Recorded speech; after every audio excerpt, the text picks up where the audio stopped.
Hello my dear students. तो बच्चों, अभी इंग्लिश का आपका पेपर जो है 27 फरवरी को होने वाला है। तो उसके लिए मैं आज आपके लिए जो है इंग्लिश का पेपर जो है फुल्ली एनालिसिस और जो है यहाँ पे आपको मैं किस तरीके से सॉल्व करना है, पैसेज में आंसर कैसे ढूंढने हैं, और इसके लिए सारा राइटिंग स्किल का एक वीडियो अलग से दूंगी, ग्रामर का फुल ग्रामर का एक वीडियो अलग से दूंगी one shot, full writing skill का एक वन शॉट अलग से दूंगी आपको, फुल एप्रिसिएशन का एक वीडियो अलग से देने वाली हूँ, और जो है आपके लिए ट्रांसलेशन का एक वीडियो अलग से देने वाली हूँ। तो इस वीडियो के अंदर हम आज एनालिसिस करेंगे कि बोर्ड का क्वेश्चन पेपर किस टाइप का होता है, कैसे क्वेश्चंस होते हैं, और आपको किस टाइप के क्वेश्चंस अभी 2026 में आएंगे, और जो है आपको पेपर कैसे लिखना है, यहाँ पे हम सारी चीज़ें ये देखने वाले हैं। तो यहाँ पे एक मेरे पास ये पेपर पैटर्न में है जो आपको बताने वाली हूँ।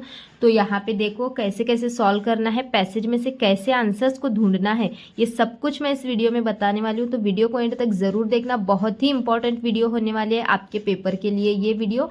तो बहुत इंपॉर्टेंट है, वीडियो को एंड तक ज़रूर देखना, बिल्कुल भी स्किप मत करना। और कैसे मैं स्टेप्स बता रही हूँ, पूरे स्टेप्स को फॉलो करना, टाइम मैनेजमेंट वगैरह सब कुछ बता दूंगी। तो देखो बच्चों, यहाँ पे सबसे पहले एक्टिविटी शीट, ये आपका बोर्ड का पेपर इस तरीके से होता है। सेक्शन 1 लैंग्वेज स्टडी 10 मार्क्स के लिए होती है। तो यहाँ पे आपको सबसे पहले कंप्लीट द फॉलोइंग, यहाँ पे कोई अटेम्प्ट एनी 4 बोला है आपको। तो यहाँ पे देखो कोई एनी 4 आपको क्वेश्चंस, कोई भी 4 क्वेश्चंस अटेम्प्ट करने हैं, 8 मार्क्स के लिए है यहाँ पे। तो देखो अब यहाँ पे सबसे पहले अगर हम यहाँ पे देखेंगे तो complete the following words by using correct letter. तो बी आर यहाँ पे क्या आएगा, A, B R A V क्या होगा, ब्रेव। फिर यहाँ पे देखो यहाँ पे T dash A C H है, तो यहाँ पे क्या आएगा, टीच। इस तरीके से यहाँ पे आपको कंप्लीट करना होता है। अब यहाँ पे बी ओ एक्स आर है, तो क्या आएगा, बॉक्सर। और यहाँ पे एफ ए यहाँ पे टी एच है, तो क्या आएगा, F A I T H, faith. इस तरीके से आपको ये भरना होता है, इसके लिए आपको 2 मार्क्स होते हैं। फिर चलो अब सेकंड क्वेश्चन क्या करना होता है वो मैं बताती हूँ आपको। तो यहाँ पे देखो, put the following words in alphabetical order. मैंने एक लाइव सेशन लिया था, उसके अंदर ये सारी चीज़ें मैंने बता भी दी थी पहले। तो यहाँ पे मैं अब आपको बताती हूँ कैसे करना है। तो यहाँ पे देखो अल्फ़ाबेटिकल ऑर्डर में लगाना है। यहाँ पे हम देखेंगे, यहाँ पे ओ है, यहाँ पे बी है, यहाँ पे आर है, यहाँ पे ए है। तो ए बी सी डी की सबसे पहले कौन आएगा, ये ए आता है, तो इसको हम पहले नंबर पे लिखेंगे। बहुत सारे बच्चे क्या करते हैं, सिर्फ नंबर डालते हैं इसके नीचे, ऐसे नहीं करना है। पहले ये वर्ड को लिखेंगे, फिर दूसरा ए के बाद क्या आता है, बी, तो इसको सेकेंड नंबर पे लिखेंगे। फिर उसके बाद A B C D E F G H I J K L M N O मतलब ये तीसरे नंबर पर आएगा। फिर पी क्यू ये बच्चा आर ये 4th नंबर पे आएगा। तो इसको सीक्वेंस से फिर लिखना है। फर्स्ट लिखना है मैं अट्रैक्टिव, फिर लिखना है बोनफायर, फिर लिखना है यहाँ पे ऑप्टिमिस्टिक, तो फिर उसके बाद र्यूमर। इस तरीके से सीक्वेंस से लिखना है आपको। फिर अगर आपको पेपर सॉल्यूशन का चाहिए कैसे सॉल्व करना है, प्रेजेंटेशन, पेपर प्रेजेंटेशन, तो कमेंट कर दो, उस पर भी एक वीडियो बना दूंगी मैं। फिर उसके बाद देखो यहाँ पे ये पॉटर, पैटर, पॉकेट, पीपल, इस तरीके से। तो यहाँ पे सब पी पी पी पी है। तो अब क्या करना है यहाँ पे, तो यहाँ पे देखो सेकेंड वर्ड दिखना है। यहाँ पे सेकेंड ओ है, यहाँ पे ए है, यहाँ पे ओ है, यहाँ पे ओ है।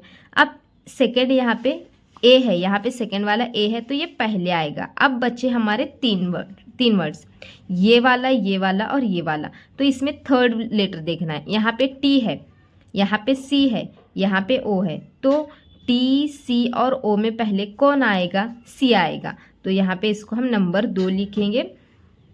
फिर उसके बाद यहाँ पे सी के बाद अब देखो यहाँ पे सॉरी बच्चों, यहाँ पे क्या मिस्टेक हुई, देखो पी, यहाँ पे ओ है, यहाँ पे ओ है, यहाँ पे ई है सेकंड में, तो इसको हम सेकंड नंबर देंगे।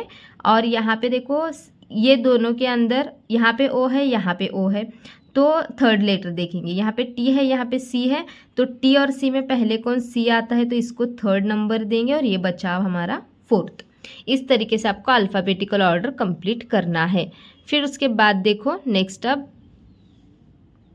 यहाँ पे 4th क्वेश्चन पे चलते हैं। तो यहाँ पे देखो पंक्चुएट द फॉलोइंग सेंटेंस। इसमें बहुत सारे बच्चे डरते हैं कि आता नहीं है बोल के, कुछ भी नहीं, बहुत ईजी है। क्या करना होता है देखो, यहाँ पे the bird replied I am going to यहाँ पे एक्सटिंग्विश द फायर। तो यहाँ पे स्टार्टिंग में द का टी स्मॉल है, तो इसको क्या करना है आपको, यहाँ पे कैपिटल करना है द। फिर यहाँ पे द बर्ड रिप्लाइड, यहाँ पे आई स्मॉल है, इसको कैपिटल करना है, I am going to extinguish the fire, और फुल स्टॉप। इस तरीके से आपको करना है। फिर लेकिन सेंटेंस आंसर करके लिख के सेंटेंस पूरा सही से लिखना है आपको। मतलब यहाँ पे ये जो सेंटेंस स्मॉल लेटर में दिया गया है कैपिटल, ये पूरा करेक्शन करके सेंटेंस दोबारा से आपको लिखना होगा। यहाँ पे देखो हाउस दैट सेड नथु, तो यहाँ पे यच क्या आना चाहिए, फर्स्ट लेटर हमेशा कैपिटल होता है तो ये कैपिटल आना चाहिए। दैट सेड, सेड के बाद हमेशा कॉमा लगता है तो यहाँ पे कॉमा आएगा। और नथु ये नेम है पर्सन का तो इसका यन हम क्या करेंगे, कैपिटल करेंगे। इस तरीके से पूरा सेंटेंस करेक्ट करके आपको रिराइट करना होता है, लिखना होता है। ठीक है, समझ में आ गया पंक्चुएट का। अब देखो make a 4 words minimum of 3 letters each using the letters in word, तो यहाँ पे इसके वर्ड्स बनाने हैं हमें, कम से कम जो हम वर्ड बना रहे हैं उसमें 3 लेटर्स होने चाहिए। तो यहाँ पे हम कैसे बना सकते हैं, देखो RAIN रेन बना, फिर WATER क्या बना, वाटर बना, फिर और क्या बनता है, ऐसे 4 वर्ड्स बनाने हैं हमें। फिर और क्या बनता है, देखो यहाँ पे रेन बना, वाटर बना, फिर उसके बाद यहाँ पे हम देखेंगे तो और क्या क्या बनेगा। देखो और यहाँ पे क्या क्या बनते हैं, WAR वर एक बनता है, WAR वर एक बनता है। और यहाँ पे और एक देखेंगे हम तो AIR एर एक बनता है। ऐसे 4 वर्ड्स बनाने, कम से कम एक वर्ड में 3 लेटर तो होने चाहिए। इन ऐसे नहीं बनाना है क्योंकि 2 ही लेटर हैं इन के अंदर, तो इन नहीं बनेगा। यहाँ पे एक वर्ड के अंदर कम से कम 3 लेटर हो, ऐसे वर्ड्स बनाने हैं। ठीक है, यहाँ तक समझ में आ गया। देखो कोई 4 सॉल्व करने थे, हमने 1 2 3 4 सॉल्व कर लिया, इजी है, ये आपको समझ में आ गया होगा। अब देखो और एक एक्टिविटी आपको यहाँ पे होती है, with the related words are shown in the example. ये देखो गार्डन, गार्डन कैसा है, ब्यूटीफुल है, तो एग्जाम्पल में जिस टाइप के वर्ड्स दिए गए हैं वैसे ही देख के करना है। अब यहाँ पे ब्यूटीफुल है मतलब एडजेक्टिव है। अब आप बोलोगे एडजेक्टिव किसको बोलते हैं, तो ऐसा वर्ड जिसमें वो कोई उसकी विशेषता यानी कि उसकी खासियत को दिखाता है। गार्डन कैसा है, ब्यूटीफुल है, तो इसको एडजेक्टिव बोलते हैं हम। और नाउन मतलब कोई भी गार्डन, नाउन लिखो बोला होता आपको और गार्डन ऐसे वर्ड दिया होता, तो गार्डन से रिलेटेड नाउन क्या आएंगे, स्विंग आएगा, फिर गार्डन में क्या क्या होता है, ग्रास होती है, ये नाउन हो गए। लेकिन यहाँ पे एडजेक्टिव लिखने हैं, ब्यूटी। यहाँ पे क्वेश्चन में नहीं बोला जाता आपको क्या लिखना है, एग्जाम्पल पर से समझ के करना होता है। गार्डन में यहाँ पे ब्यूटीफुल ये एडजेक्टिव है, तो एडजेक्टिव ज़्यादा से ज़्यादा एडजेक्टिव के वर्ड ही यहाँ पे देते हैं। तो एडजेक्टिव मतलब जो उसको गार्डन कैसा है ये बताता हो। तो यहाँ पे गार्डन कैसा, ब्यूटीफुल दिया गया है। और कैसा हो सकता है गार्डन, बिग हो सकता है, बिग भी हो सकता है और स्मॉल भी हो सकता है। फिर यहाँ पे स्मॉल भी लिख सकते हैं, बिग लिखा हमने, स्मॉल लिखा, ब्यूटीफुल लिखा। और कैसा हो सकता है, आप मतलब गार्डन में गए तो आप कैसे, मतलब गार्डन आपको कैसे लगता है, बिग, स्मॉल, ब्यूटीफुल। और क्या लगता है आपको, ग्रीनिश, तो यहाँ पे हम इस तरीके से लिख सकते हैं ग्रीनिश वगैरह। तो ये गार्डन से रिलेटेड एडजेक्टिव हो गए। 4 लिखने हैं, आप ढूंढ के थोड़ा मतलब याद करके, आप कोई भी वर्ड यहाँ पे बदल के आ सकता है आपको, लेकिन ऐसा ही होगा पैटर्न फुल्ली। तो यहाँ पे देखो next up complete the word chain of nouns, तो नाउन की वर्ड चेन कंप्लीट करने बोला है। नाउन मतलब कोई भी नाम। अब यहाँ पे देखो आर पर ख़त्म हुआ, तो आर पर से नाउन हमारा यहाँ पे क्या आएगा, रिंग। तो यहाँ पे ये जी पे ख़त्म हुआ। मैंने बोला आपको नाउन मतलब क्या, कोई भी चीज़, किसी भी चीज़ को हम नाउन बोलते हैं। तो यहाँ पे रिंग एक चीज़, ये एडजेक्टिव बोला होता तो ऐसे वर्ड्स ढूंढने होते हैं हमें जो कोई तो मतलब कोई खासियत बताता हो, कोई भी एक चीज़ की खासियत बताता हो, उसको एडजेक्टिव बोलते हैं। यहाँ पे नाउन, इसमें ज़्यादातर नाउन और वर्ब पूछा जाता है और कभी कभार एडजेक्टिव भी इसमें पूछा जाता है। वर्ब मतलब ऐसे वर्ड्स जिसके अंदर कुछ काम हो रहा हो, जैसे कि रन, वॉक, टॉक, ये सब वर्ब हैं। और नाउन मतलब नॉर्मली चीज़ों के कोई भी नाम। और एडजेक्टिव मतलब ऐसे वर्ड्स जैसे कि जो किसी की खासियत दिखाते हो, जैसे कि कूल, बिग, स्मॉल, और मतलब वर्म, हॉट, कोल्ड, मतलब टी इज़ हॉट, चाय गरम है तो ये हॉट उसका एडजेक्टिव हुआ। वाटर इज़ कोल्ड, कोल्ड ये एडजेक्टिव हुआ क्योंकि ये उसकी खासियत को दिखाता है, विशेषता को दिखाता है, तो उसको हम एडजेक्टिव बोलते हैं। यहाँ पे तो नाउन बोला है, तो यहाँ पे आर पर से रिंग हुआ। फिर अब जी पर से क्या लिखेंगे हम, नाउन, गार्डन। फिर यहाँ पे यन पे एक ख़त्म हुआ, तो यन पर से क्या आएगा, यन पर से हम क्या लिखेंगे, नेस्ट यानी एस नेस्ट, नेस्ट यानी कि घोंसला जो होता है ना वो।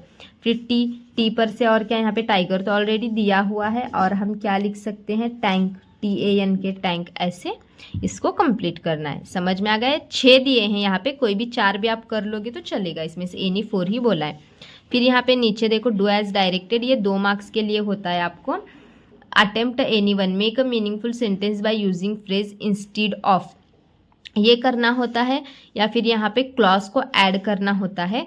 क्लॉज के चक्कर में मत पड़ो, वहाँ पे रॉन्ग होने के चांसेस होते हैं, मतलब कर भी सकते हो, आपकी इंग्लिश अच्छी है तो आप यहाँ पे कर सकते हो। अब देखो my uncle found a baby, यहाँ पे आपको आगे सेंटेंस जोड़ना होता है क्लॉज के अंदर, और यहाँ पे मीनिंगफुल सेंटेंस इंस्टीड ऑफ से मीनिंगफुल सेंटेंस बनाना होता है आपको।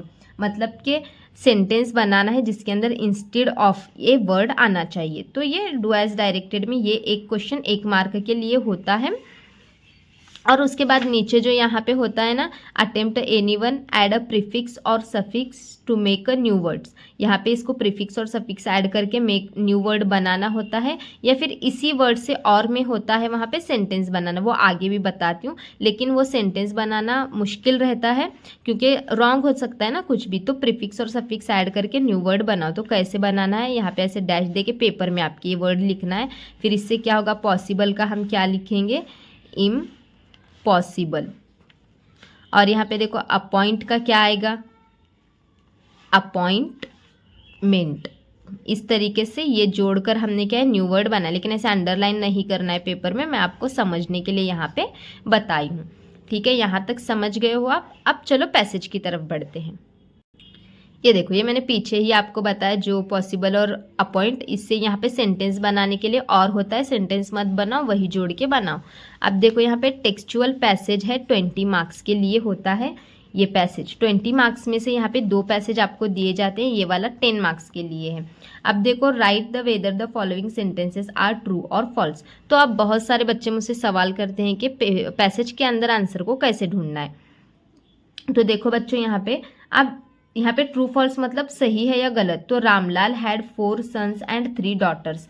तो अब हम देखेंगे ऐसे वर्ड्स कहाँ पे दिखते हैं, सन्स एंड डॉटर, तो देखना है। चलो यहाँ पे देखेंगे हम, यहाँ पे हर नेम्स वॉज, यहाँ पे Sulekha, but since the childhood everyone had been calling Bholi the simpleton, she was the 4th daughter of यहाँ पे देखो क्या दिया गया, 4th डॉटर दिया गया। Ramlal had 4 sons and 3 daughters, तो she was the 4th daughter of, देखो यहाँ पे ये सब दिया गया है। अब यहाँ पे तो ये आप सेंटेंस हम देखो यहाँ पे पैराग्राफ में पूरा पढ़ते नहीं बैठना है। जब आप पढ़ते बैठोगे तो टाइम बहुत ज़्यादा वेस्ट होगा, तो सिर्फ एक नज़र घुमा के लेने। रामलाल हैड 4 sons, 4 sons ऐसे वर्ड कहाँ पे दिख रहा है क्या, सन एंड डॉटर ऐसे कहाँ पे दिख रहा है क्या, देखो डॉटर है लेकिन she was the 4th daughter. तो यहाँ पे क्या बोला गया है, 3 daughters, तो 3 daughters होते तो ये क्या 4th मतलब 4th नंबर की होती क्या, ये नहीं। तो ये सेंटेंस क्या है, फॉल्स है। देखो और ऐसे सेम सेंटेंस है पीछे, आगे जो पैराग्राफ है ना इसके उसमें सेम सेंटेंस है, मैं आपको बताती हूँ। लेकिन यहाँ पे देखो द मीनिंग ऑफ भोली इज सिंपलेटन, देखो आप सिंपलेटन ऐसा वर्ड कहाँ पे दिखता है देखेंगे हम, यहीं पे है। हैड बीन कॉलिंग हर भोली द सिंपलेटन, तो ये क्या आएगा, ट्रू आएगा। भोली had attack of small pox. अब देखो यहाँ पे अटैक ऐसा वर्ड हम कहाँ पे दिखता है देखेंगे, ऐसे सिर्फ ढूंढते जाना है, attack attack attack attack attack attack. यहाँ पे देखो हाँ यहाँ पे मिल गया क्या, अटैक। तो यहाँ पे देखो अटैक है, तो यहाँ पे 2 years old she had attack of small pox, तो ये क्या आएगा बच्चों, ट्रू आएगा। तो ये भी क्या आएगा, ट्रू। यहाँ पे देखो भोली had fallen off the caught on her head. अब ऐसे देखेंगे हम, कॉट ऑन हर हेड ऐसे कहाँ पे दिखता है, तो देखो यहाँ पे देखो यहाँ पे कॉट ऑन हर हेड, तो यहाँ पे है क्या, she had fallen off the caught on her head and यहाँ पे परहैप्स इट हैड, सही है, मतलब ये ट्रू है, तो ये भी क्या है, ट्रू है। तो इस तरीके से आपको ढूंढ के लिखना है, समझ में आ गया। ये देखो बच्चों यहाँ पे पैराग्राफ भी दिया गया है, और देखो यहाँ पे मैंने जो सेंटेंस बताया, ये देखो यहाँ पे Ramlal had 7 children, 3 sons and 4 daughters, तो है क्या यहाँ पे 3 sons थे और 4 daughters थे। पीछे वहाँ पे क्या पूछा गया, क्या बोला गया सेंटेंस में कि 4 sons हैं और 3 daughters हैं, तो इसलिए वो रॉन्ग था। फिर चलो अब नीचे सेकंड क्वेश्चन पे आते हैं। Arrange the following sentences in correct order occurrence. तो यहाँ पे Bholi had attack of smallpox, some part of Bholi's brain was damage, Bholi's entire body permanently disfigured by की black pockmark and Bholi had fallen off the cot her head. तो आपको इसको correct sequence में लगाना है। तो देखना है पैराग्राफ में इन चारों सेंटेंस में पहला सेंटेंस आपको कौन सा मिलता है। जो पैराग्राफ में स्टार्टिंग में होगा सेंटेंस वो पहले आएगा, जो पैराग्राफ में थोड़ा नीचे होगा वो दूसरे नंबर पर आएगा, जो पैराग्राफ में उसके ये चारों सेंटेंस आपको देखने हैं। समझो आई थिंक ये वाला पैराग्राफ में पहले ही है, ये वाला भोली had fallen off the caught on her head, तो ये पहला है पैराग्राफ के अंदर। फिर उसके नीचे यहाँ पे देखो, थोड़ा बताती हूँ आपको, ये देखो पीछे के पैराग्राफ में हम आ गए तो यहाँ पे देखो कॉट ऑन हर हेड, फिर वो गिरी, उसके बाद जो है यहाँ पे it had damage some part of her brain, मतलब ये सेकेंड आएगा, ये है सेंटेंस। फिर उसके बाद backward child came to know, यहाँ पे इसके बाद देखो ये अटैक हुआ उस पर स्मॉल पॉक्स का, ये थर्ड आएगा। तो चलो सीक्वेंस देखते हैं। देखो अब पहले हमने पीछे देखा कि भोली जो है वो पहले क्या हुई, गिरी थी, मतलब ये नंबर 1 आएगा। फिर क्या हुआ उसके बाद, मैंने बताया आपको पीछे कि उसके ऊपर जो है गिरने के बाद क्या हुआ, उसका जो ब्रेन था वो डैमेज हुआ, तो ये नंबर 2 आएगा।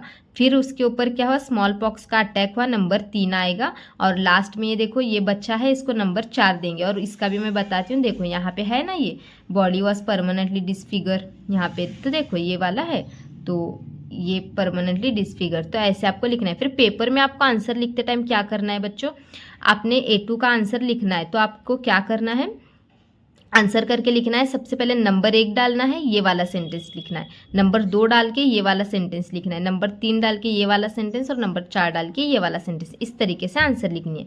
तो आपको ये समझ में आ गया होगा, पूरा अच्छे से यहाँ पे मैंने समझा दिया है आपको, तो समझ गए होंगे आप। फिर देखो यहाँ पे A3 में बोला है right any 4 describing words from the passage. Describing words ढूंढने, डिस्क्राइबिंग वर्ड्स का मतलब ही एडजेक्टिव्स होता है, और एडजेक्टिव क्या है मैंने बता दिया। तो उसके बाद देखो यहाँ पे डू एज डायरेक्टेड, ये पैराग्राफ से ढूंढ कर ही लिखना होता है। जैसे कि देखो एक एग्जांपल भी मैं यहाँ पे बता देती हूँ। एडजेक्टिव मतलब कैसे होता है कि कोई चीज़ की खासियत दिखाते हो। तो यहाँ पे देखो लिटल सुलेखा है क्या, सुलेखा कैसी थी, लिटल थी, तो ये लिटल एडजेक्टिव हुआ, तो ये एक आएगा। फिर उसके बाद यहाँ पे और हम देखते हैं क्या आएगा, देखो ये एंड वगैरह नहीं है, कुछ तो खासियत होनी चाहिए। परमानेंटली डिसफिगर, तो ये परमानेंटली क्या हुआ था, डिसफिगर हुआ था, तो ये परमानेंटली एडजेक्टिव है। ऐसे 4 वर्ड्स आपको एडजेक्टिव्स, मतलब डिस्क्राइबिंग वर्ड्स मतलब ही एडजेक्टिव्स ढूंढ के आपको लिखना है। फिर ये वाला है ग्रामर, 2 मार्क्स के लिए यहाँ पे, तो ग्रामर की टेंशन बिल्कुल नहीं लेना है। कल ग्रामर पे, पूरे ग्रामर पे एक वीडियो कल अपलोड करूँगी, तो उसको अच्छे से कर लेना, ग्रामर हो जाएगा आपका, अभी इसकी कुछ टेंशन मत लो आप।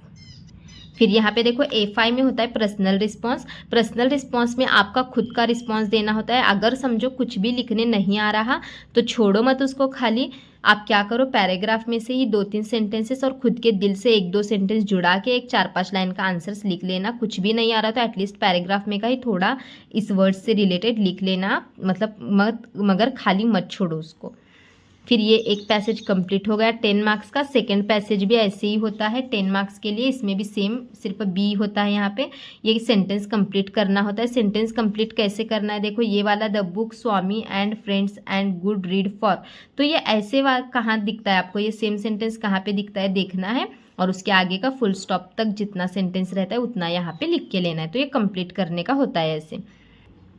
फिर देखो ये पैराग्राफ उसी का आगे कंटिन्यू दिया गया है। फिर कंप्लीट द फॉलोइंग वेब, तो ये वेब जो है यहाँ पे क्वालिटीज ऑफ स्वामी, तो स्वामी के क्वालिटीज आपको ढूंढ के लिखने हैं। और कैसे ढूंढना है मैंने आपको बताया है अभी पीछे ही, मतलब वो भोली के पैराग्राफ में।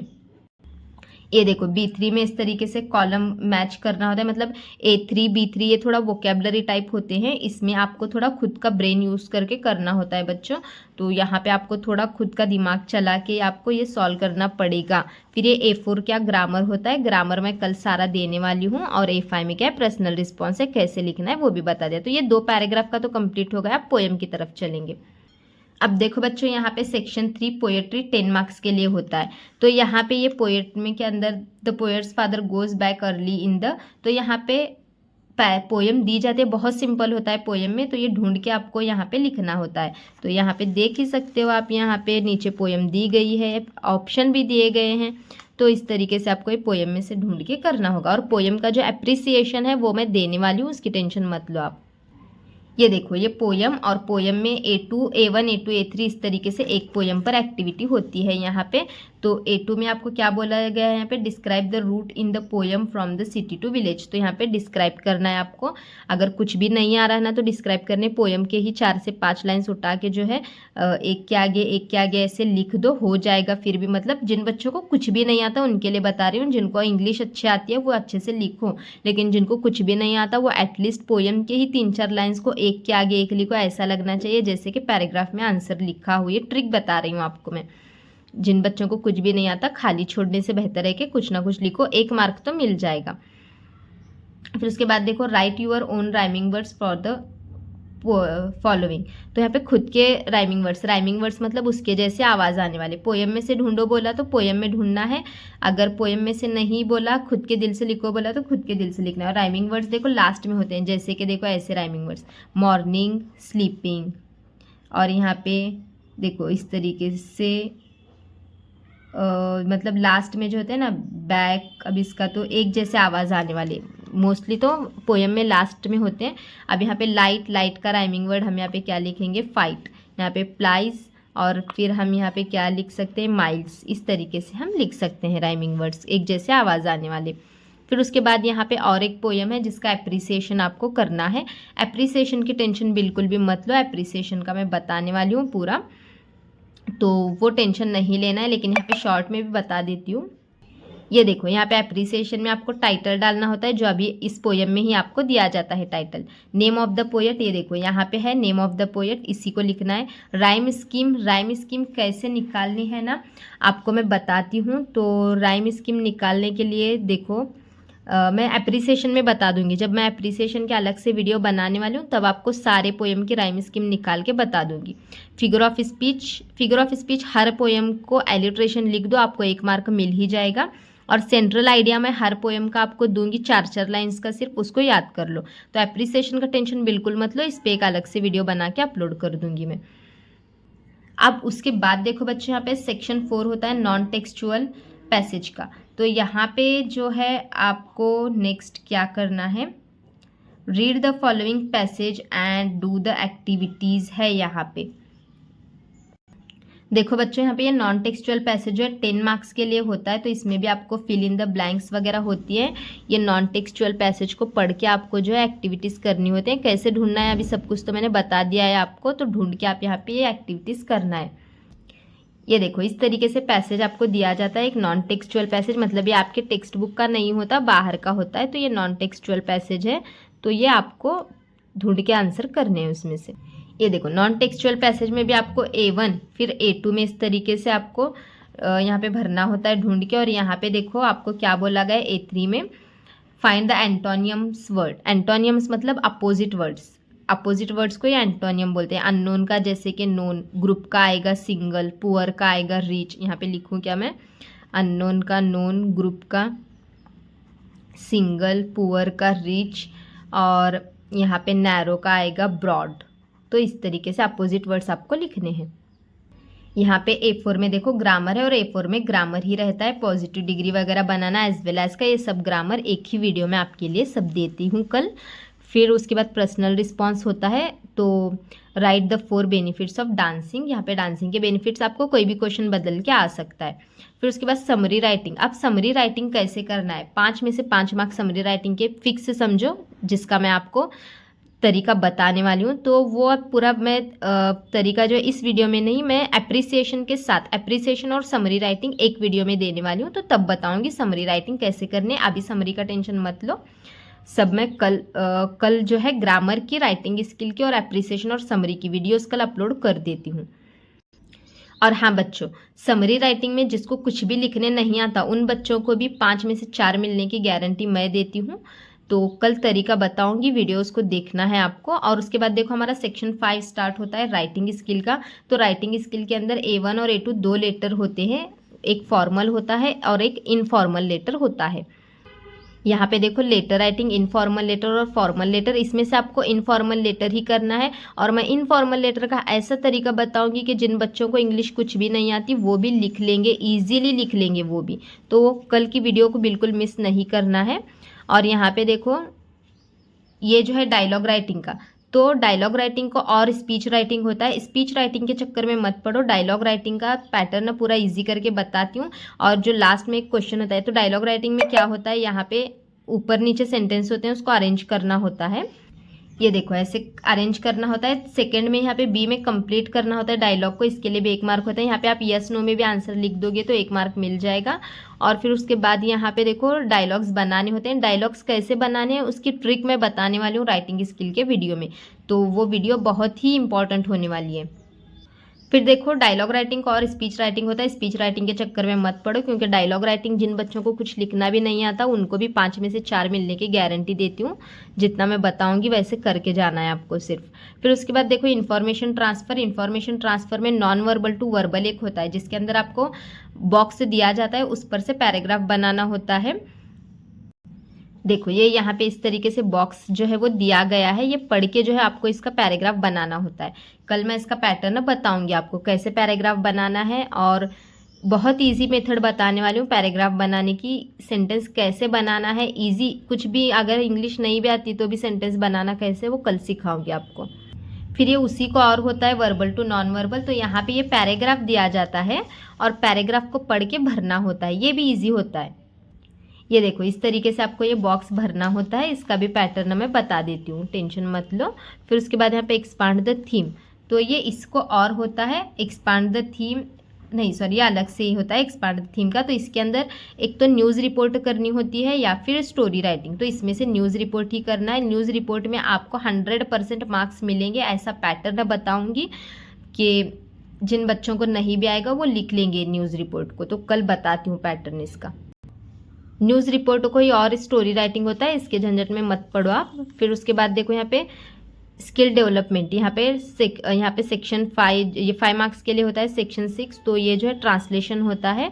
यहाँ पे ट्रांसलेशन पहले क्वेश्चन में आपको 4, यहाँ पे 6 वर्ड्स दिए जाते हैं, कोई भी 4 वर्ड्स का आपको ट्रांसलेशन करना होता है। और ये वर्ड्स पूरे मैं यहाँ पे आपको 25 वर्ड्स देने वाली हूँ, वो वर्ड्स आपको याद करके जाना है, उसी में से आएंगे, तो कल वो वीडियो आपको मिलेगी। फिर उसके बाद यहाँ पे देखो नेक्स्ट में क्या करना होता है आपको, translate the following sentences into your medium of instruction. तो यहाँ पे 4 सेंटेंसेस दिए जाते हैं, कोई 2 सेंटेंस करने होते हैं। तो ऐसे में आपको टोटल 20 सेंटेंसेस देने वाली हूँ, वो 20 सेंटेंसेस करके जाना है आपको 27 फरवरी के पेपर को। और उसके बाद यहाँ पे देखो ट्रांसलेट द फॉलोइंग आइटम्स और proverbs into your medium of instruction. तो ये यहाँ पे 2 दिए जाते हैं, कोई भी एक आपको करनी होती है, इसको ट्रांसलेट करना होता है। तो यहाँ पे इसके भी मैं टोटल 20 जो है प्रूवर्ब्स देने वाली हूँ, तो उतने याद करके जाओ। आपका 100% इंग्लिश का पेपर बहुत अच्छा जाने वाला है, बस जो जो मैं देने वाली हूँ उसको अच्छे से करके जाना है, ठीक है। चैनल को सब्सक्राइब, वीडियो को लाइक और शेयर ज़रूर करना, और जो भी डाउट हो कमेंट करना, और नेक्स्ट वीडियो के लिए जल्दी से कमेंट करना है आपको, ठीक है। चलो बाय बाय बच्चों।